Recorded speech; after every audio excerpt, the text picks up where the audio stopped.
आज international women's day है। आज हम हमारी जिंदगी में जितनी भी महिलाएं हैं, हमारी माता जी जिनके कोख से हमने जन्म लिया, उनको सादर प्रणाम।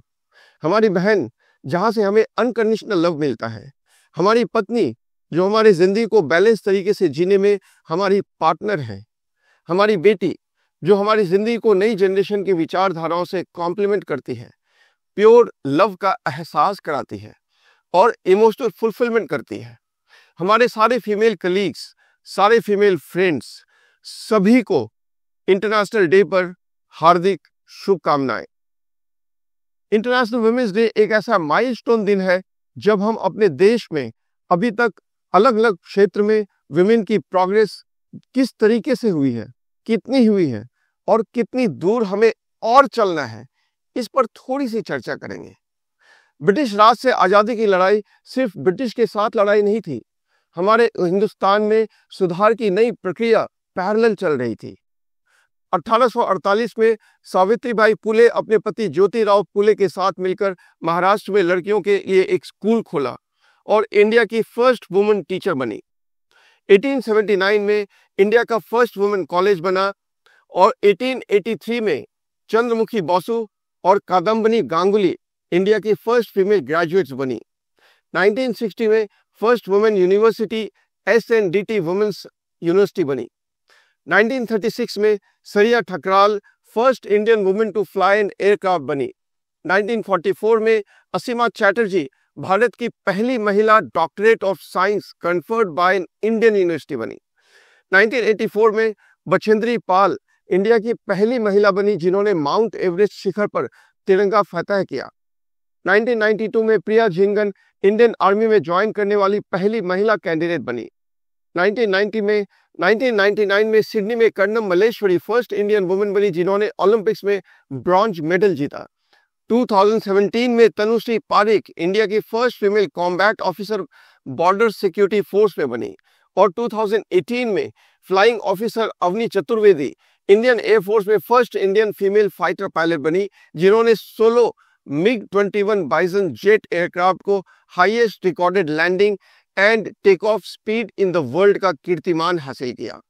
2019 में सब लेफ्टिनेंट शिवांगी इंडियन नेवी में पहली वुमेन पायलट बनी। वुमेन अचीवर्स की लिस्ट बहुत लंबी है और जिंदगी के हर एक डायमेंशन में वुमेन अचीवमेंट को देखकर हमें यकीन हो जाता है कि भारत में एक नए दौर की शुरुआत हो चुकी है, जहां पर औरतें मर्दों के साथ कंधे से कंधा मिलाकर आगे बढ़ रही हैं।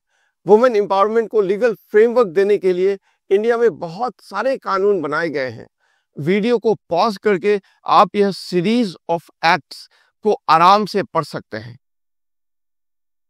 अभी हमने देखा कि कैसे हमारे देश में औरतें कामयाबी की नई मिसाल कायम कर रही हैं। ऐसा मल्टी डायमेंशनल इनिशिएटिव की वजह से ही संभव हो पाया है, जैसे family planning, health care, nutrition, literacy, legal framework, reservation for women वगैरह। मास मीडिया और एंटरटेनमेंट इंडस्ट्री का काफी कंट्रीब्यूशन रहा है वुमेन के अपलिफ्टमेंट में। भारत, इंडिया, हिंदुस्तान विविधताओं का देश है और जैसे जिंदगी के हर एक एरिया में अमीरी हो या गरीबी, खान पान, रहन सहन, वेशभूषा, हमारे यहाँ इतनी डाइवर्सिटी है, तो औरतों की प्रोग्रेस में भी लगभग उतनी ही डाइवर्सिटी है। अब हम एक नज़र अपने इतिहास के पन्नों में झांकते हैं और देखते हैं कि किस तरीके से हमारे समाज में औरतों का स्थान किस किस तरीके से इवॉल्व होता गया। वैदिक पीरियड, जो कि 1500 BC से 600 BC के बीच में माना जाता है, उस काल में Indian women equal rights enjoy करती थी। उनकी समाज में सभी एस्पेक्ट्स में समानांतर भागीदारी होती थी और कोई जेंडर बेस्ड डिस्क्रिमिनेशन नहीं था। वैदिक काल में कास्ट जन्म से ही था और इंसान के ट्रेट्स से भी आइडेंटिफाई होता था और कास्ट एक मोबाइल इंस्टीट्यूशन था। मगर धीरे धीरे कास्ट सिस्टम रिजिड होती गई, जो बाय बर्थ फिक्स होती थी, जिसमें ब्राह्मण एट द टॉप और दलित एट द बॉटम रहते थे। इस तरीके से सोसाइटल नॉर्म्स और कास्ट हायरार्की और रिलीजियस कस्टम्स हमारे ऊपर जकड़ बढ़ता गया और इसका असर हमारे समाज में वुमेन की रोल्स और उनके स्थान पर काफी ज्यादा पड़ने लगा। हमने अपने समाज में, अपने देश में महिलाओं के उत्थान की कहानी शुरू में सुनी। अब हम चलते हैं जो हमारे कास्ट के सबसे नीचे दलित और दलितों में वुमेन की हमारे समाज में, हमारे देश में क्या स्थिति है, उस पर एक नजर डालते हैं, जिसमें हमें काफी अनसुनी कहानियां सुनने को मिलेगी। दलित महिलाएं जेंडर, कास्ट और क्लास, यह तीनों तरीके से समाज के प्रेजुडिस और बायस का शिकार बन रही हैं। अगर लिटरेसी रेट को देखें तो SC ST और उसमें भी वुमेन की सिचुएशन सबसे खराब है। यह डिवाइड रूरल और अर्बन में बहुत ही ऑब्वियस हो जाता है। और लिटरेसी से आगे बढ़कर जब हम एक जनरल एजुकेशन जैसे ग्रेजुएट एंड अबव में देखते हैं तो जेंडर और कास्ट वाइज डिफरेंस काफी ज्यादा देखने को मिलता है। दलित वुमेन जो कि सोशल बायस फेस करती है, इसका सबसे एक्सट्रीम एविडेंस है रेप, बलात्कार। जैसे जैसे देश आगे बढ़ रहा है, दलित भी पढ़ लिख कर आगे बढ़ रहे हैं और यहीं पर उनके समाज के उच्च वर्ग के लोगों के साथ डायरेक्ट कॉन्फ्रंटेशन हो जाता है, जो कि अपनी सुपीरियर स्टेटस को मेंटेन रखना चाहते हैं और इसका खामियाजा भुगतना पड़ता है दलित महिलाओं को। एक रिपोर्ट के मुताबिक कम से कम 10 दलित महिला को हर दिन भारत में बलात्कार का शिकार होना पड़ता है और उनकी रेप होने की घटनाएं पिछले 10 वर्षों में 44% से बढ़ गई है। ऐसा माना जाता है कि वह भूमिहीन होने की वजह से काफी वल्नरेबल हो जाती है। 2009 से 2019 के बीच देश में रेप की घटना में 5% गिरावट आई है। वहीं दूसरी तरफ दलित वुमेन की रेप में 159% की ग्रोथ दर्ज की गई है। पुलिस स्टेशन में उन्हें FIR रिपोर्ट कराने में मुसीबत आती है और फिर जुडिशियल सिस्टम में उन्हें उचित न्याय नहीं मिल पाता है। दलित रेप केसेस का कन्विक्शन रेट सिर्फ 32% है और SC ST prevention of atrocity act 1989 के तहत 94% केसेस ट्रायल और इन्वेस्टिगेशन के डिफरेंट स्टेजेस में लटक रहे हैं। सिंबॉलिकली एक दलित को प्रेसिडेंट की कुर्सी पर बिठा दिया जाता है, मगर दलित महिलाओं के सिचुएशन में बहुत सुधार नहीं दिखता है। दलित को मुंह चुगाने पर मार दिया जाता है, अपनी कास्ट से बाहर शादी करने पर मार दिया जाता है, अपनी ही शादी में घोड़ी पर चढ़ने पर मार दिया जाता है और उन्हें हर तरीके से सामाजिक डिस्क्रिमिनेशन को फेस करना पड़ता है। तो यह हमारे हिंदुस्तान की महिलाओं के उत्थान की दो एक्सट्रीम दास्तान है, जिसका एक चैप्टर बहुत ही खूबसूरत है और दूसरा चैप्टर उतना ही डार्क है, जिसमें काफी सुधार की जरूरत है। और हकीकत इन दो एक्सट्रीम पिक्चर्स के बीच अनगिनत कहानी एग्जिस्ट करती है। मुझे उम्मीद है कि हर तरह की government agencies, right from legislative to executive to judiciary to law enforcement, हर गवर्नमेंट बॉडी अपनी अपनी जगह हमारे देश में, हमारे समाज में औरतों के उत्थान के लिए काम करेंगे, तभी हमारे देश में सही मायने में अमृत काल आएगा। यहाँ पर मैं अपने फीमेल व्यूअर्स को थोड़ा गाइडेंस देना चाहूँगा। इन गाइडेंस को मैं ब्रॉडली 3 कैटेगरी में रखूँगा: फाइनेंशियल, हेल्थ एंड हाइजीन और तीसरा सेल्फ एम्पावरमेंट।